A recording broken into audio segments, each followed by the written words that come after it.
जो जो मारतो जनतेच्या तिजोरीवर डल्ला, जो मारतो जनतेच्या तिजोरीवर डल्ला, जनताच करते उद्ध्वस्त त्यांचा किल्ला.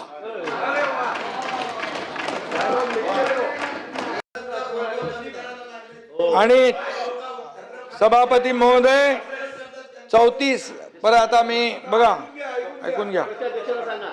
काही लोक बोलले त्यांना निवडणुकांचे निकाल अस्वस्थ करून गेले.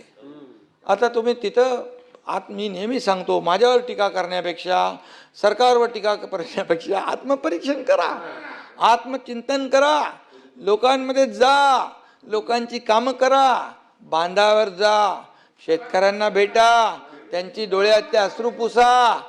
अरे आम्ही गेलो, आम्ही पाठवलं साहित्य, आम्ही हे सगळं साहित्य पाठवलं, एक एक दोन दोन महिन्याचं. बोले अरे याच्या अरे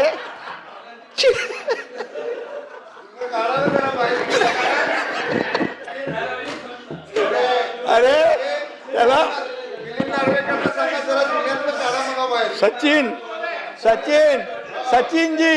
सचिनजी किती असलं ना तरी देण्याची दानत लागते, किती असलं तरी देण्याची दानत लागते.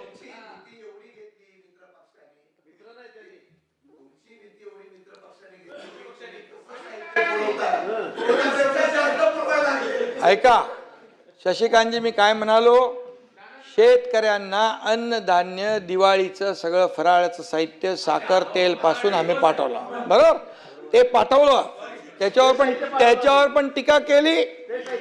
अरे बाबा तुम्ही साधा बिस्किटचा पुडा पण नाही नेला.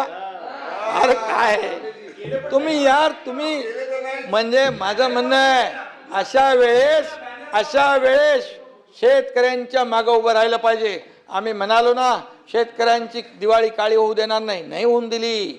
तुकडोजी महाराजांचा एक अभंग आहे, मातीचा देव त्याले पाण्याचं भेव, मातीचा देव त्याले पाण्याचं भेव, लाकडाचं देव त्याले अग्नीचं भेव.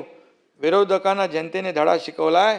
त्यांचा कारभार पाहिल्यानंतर आज तुकडोजी महाराज असते तर ते म्हणाले असते, भ्रष्टाचाराचा देव त्याला मतदारांचं भेव. मी आपल्याला सांगतो, किती आरोप केले तरी सुद्धा ये पब्लिक है, सब जानती है, हे आपल्याला माहित आहे. कौन सच्चा है कौन झूठा है याचं उत्तर वोटिंग मशीन मधून आलेलं आहे. आणि म्हणून अरे भाई कुठे चालले तुम्ही? चंद्रावर मंगळावर पोहोचले भारताचं यान. कुठं? चंद्रावर मंगळावर पोहोचले भारताचे यान. पण तुमच्या काँग्रेसचे मात्र अजूनही चड्डी बनियान. अरे भारत मंडपम मध्ये जगातले लोक आले भाई,